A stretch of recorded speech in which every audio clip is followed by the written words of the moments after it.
हाय साଙ୍ଗମାନେ ଆପଣ ତ ବିରି ବଡ଼ି ବିଷୟରେ ଜାଣିଥିବେ ନା। ଚାଲନ୍ତୁ ଆଜି ଦେଖିବା ଘରେ କେମିତି ବିରି ବଡ଼ି ତିଆରି ହେଉଛି। ଦେଖନ୍ତୁ ପ୍ରଥମେ ବିରିକୁ ଭଲ ଭାବରେ ଧୋଇ ପାଣିରେ ଭିଜେଇ ନେବା। ଭିଜି ସାରିଲା ପରେ ଭଲ ଭାବରେ ଭିଜିଗଲା ପରେ ତାକୁ ଆମେ ଗ୍ରାଇଣ୍ଡିଙ୍ଗ କରିବା। ଦେଖନ୍ତୁ ଗ୍ରାଇଣ୍ଡିଙ୍ଗ ଆଜିକାଲି ତ ମେସିନ୍ ବାହାରିଲାଣି, କିଛି ମେସିନ୍ରେ ବି କରିଦେଉଛନ୍ତି। ଆମେ ଗ୍ରାଇଣ୍ଡିଙ୍ଗରେ କଲୁ। ତାପରେ ପାଣି କଖାରୁ ଯାହାକୁ ଆମେ ପ୍ରଥମେ ଗ୍ରାଇଣ୍ଡିଙ୍ଗ କରି ରଖିଥିଲି ରସଟା ଚିପୁଡ଼ି ଦେଇଛୁ। ତାପରେ ଆମେ ତାକୁ ଗ୍ରାଇଣ୍ଡିଙ୍ଗ ବିରିରେ ବତୁରାଇ ଦେଲୁ, ମିଶାଇ ଦେଲୁ। ମିଶିକି ଆମେ ତାକୁ ଘାଣ୍ଟିବା। ବିରି ଗ୍ରାଇଣ୍ଡିଙ୍ଗ ଯେଉଁଟା ହେଇଛି ପାଣି କଖାରୁ ସହିତ ମିଶିକି ତାକୁ ଭଲ ଭାବରେ ଏମିତି ଫେଣ୍ଟିଲେ ବଡ଼ିଟା ଭଲ ହେବ।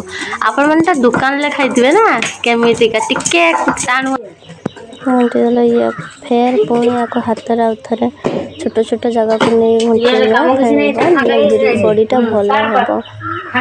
ଦେଖନ୍ତୁ ଏମିତି ଘରେ ତିଆରି ହେଉଛି ଆମର ବିରି ବଡ଼ି। ଦେଖନ୍ତୁ ଆମର ବିରି ବଡ଼ି ରେଡ଼ି।